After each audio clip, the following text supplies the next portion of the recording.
The conference room fell silent the moment Victoria Hartwell entered. Even the air seemed to hold its breath. Her Louboutin heels clicked against marble like a judge's gavel, each step a reminder of the empire she'd built from nothing and the lives she'd crushed along the way.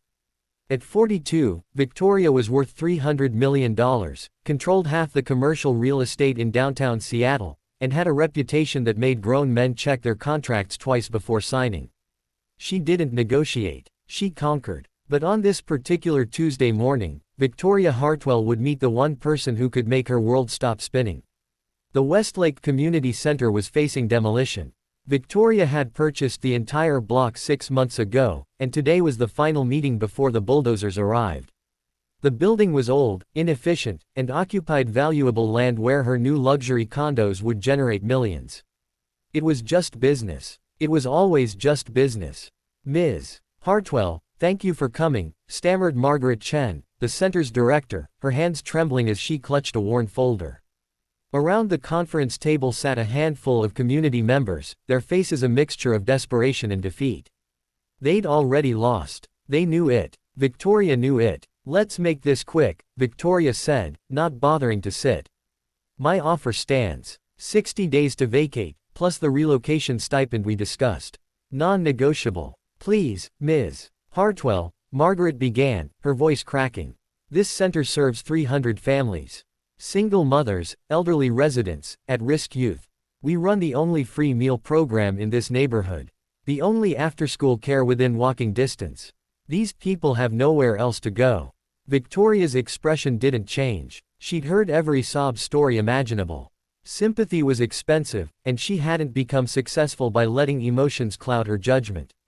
That's not my problem. The city has other facilities. Use them. The nearest center is 4 miles away, an elderly man spoke up, his voice shaking with age and anger. My wife can't walk that far. She needs her exercise class. It's the only thing keeping her mobile after her stroke. Victoria glanced at her watch. Then drive. Meeting adjourned. That's when he walked in. Thomas Morrison didn't look like much. His jeans were faded, his flannel shirt had a small stain near the collar, and his work boots had seen better years. He carried a little girl on his hip, maybe 5 years old, with pigtails and paint-stained fingers. She clutched a crumpled drawing against her father's chest.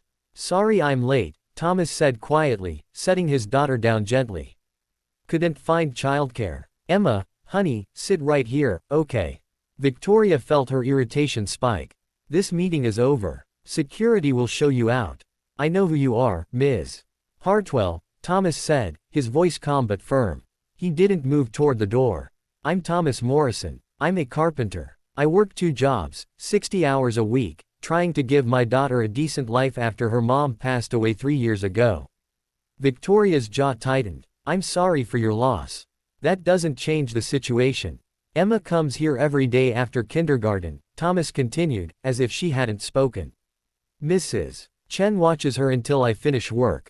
Emma eats dinner here because I can't afford daycare and groceries and rent all at once. She takes art classes in that room down the hall. She has friends here. This place isn't just a building to us. It's family. Mr. Morrison, I understand this is difficult, but sentiment doesn't supersede property rights. I own this building. I have plans. End of discussion. Victoria turned toward the door. My daughter drew you a picture. Victoria stopped. She didn't know why. She should have kept walking. Should have let security handle this. But something in Thomas's voice, a gentle certainty that held no anger or judgment, made her pause. Little Emma approached slowly, holding out her drawing with both hands like an offering. Daddy said you're the lady who decides about our home. I made this for you. Victoria looked down at the paper. It was a child's crayon drawing of the community center, surrounded by stick figures holding hands. In the center, colored in purple crayon, was a figure with long hair and a dress.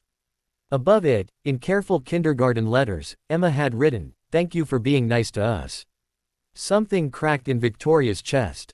A fissure in the armor she'd spent 20 years building. Emma thinks you're going to help us, Thomas said softly. I told her that sometimes adults have to make hard choices. That you're probably a good person who has reasons for your decisions. Because that's what I want her to believe about the world. That people are good, even when things don't go our way. Victoria stared at the drawing.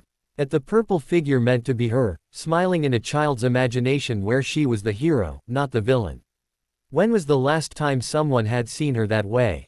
When had she last seen herself that way? You don't know anything about me, Victoria whispered. You're right, Thomas agreed. But I know what it's like to feel alone. To fight for everything. To believe that showing weakness means losing everything you've worked for. He paused, meeting her eyes directly for the first time. My wife used to say that the strongest thing a person can do is choose kindness when the world gives them every reason not to. I think maybe you've forgotten that. Or maybe nobody ever showed you. Victoria's hands began to shake. The drawing trembled between her fingers. She was suddenly 16 again, standing in a homeless shelter with her mother, clutching the only photo she had of the father who'd abandoned them. She was 25, sleeping in her office because she couldn't afford rent and an office lease. She was 30, winning her first major deal and feeling nothing but emptiness. When had she become the person she'd once feared? When had survival become cruelty? Ms. Hartwell. Margaret's tentative voice broke through her thoughts. Victoria looked around the room at the faces watching her. The elderly man whose wife needed her exercise class. The single mothers who depended on free childcare. Margaret, who'd probably worked here for decades earning nothing close to what she deserved. Thomas, who was teaching his daughter to see good in people who didn't deserve it. And Emma, 5 years old with paint on her fingers, who'd drawn Victoria as someone kind. How much does this center need annually to operate? Victoria heard herself ask. Margaret blinked in confusion. We run on about $400,000 per year. Mostly grants and donations. But Ms. Hartwell, we can't match what you'd earn from the condos. I'm not asking you to match anything. Victoria's voice was steady now, certain. I'm asking what you need. The room fell silent again, but this time it was a different kind of silence. The silence of held breath and impossible hope. Thomas was watching her with an expression she couldn't quite read. Not triumph. Not even relief. Understanding, maybe. Recognition. I'll establish an endowment, Victoria continued, her business mind already calculating. $5 million. The interest will fund operations indefinitely. The building stays. No demolition. No condos. I'll develop the adjacent lot instead. Smaller footprint, lower profit margin, but. She looked at Emma, who was watching her with wide, trusting eyes. But some things matter more than maximum returns. Margaret started crying. The elderly man grabbed his neighbor's hand. Someone whispered, "Oh my God." Thomas picked up his daughter, holding her close. What do you say to Ms. Hartwell, Emma? Thank you for being nice to us, Emma said, echoing her drawing. I knew you would. Victoria felt something wet on her cheek and realized with shock that she was crying. In front of strangers. In a business meeting. Breaking every rule she'd made for herself. And somehow, it felt like the first honest thing she'd done in years. Mr. Morrison, she said, her voice thick. Thomas, could I keep this drawing? He smiled, and it was like sunlight breaking through storm clouds. It's yours. She made it for you. Victoria looked at the picture again. The purple figure surrounded by grateful stick figures. A child's vision of who she could be instead of who she'd become. I have lawyers to call, she said, carefully folding the drawing and placing it in her briefcase. Paperwork to revise. This will take a few weeks to finalize properly.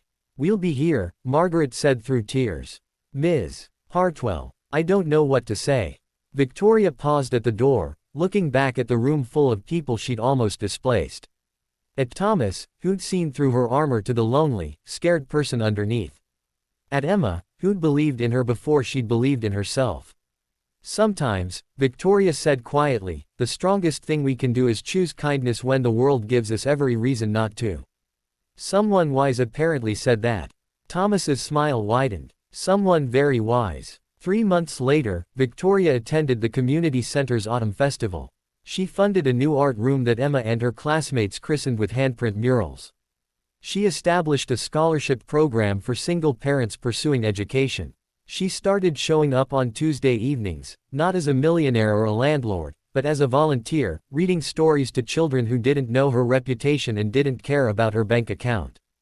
And on her office wall, in a simple frame beside her Harvard MBA and her Businesswoman of the Year awards, hung a crayon drawing of a purple figure surrounded by stick figure people holding hands. A reminder that sometimes the scariest, most powerful thing we can do is let someone see us not as we are, but as we could be. Thomas had been right. She'd forgotten what kindness looked like. But thanks to a single dad with paint-stained fingers and a daughter who believed in heroes, Victoria Hartwell learned that it's never too late to become the person a child believes you are.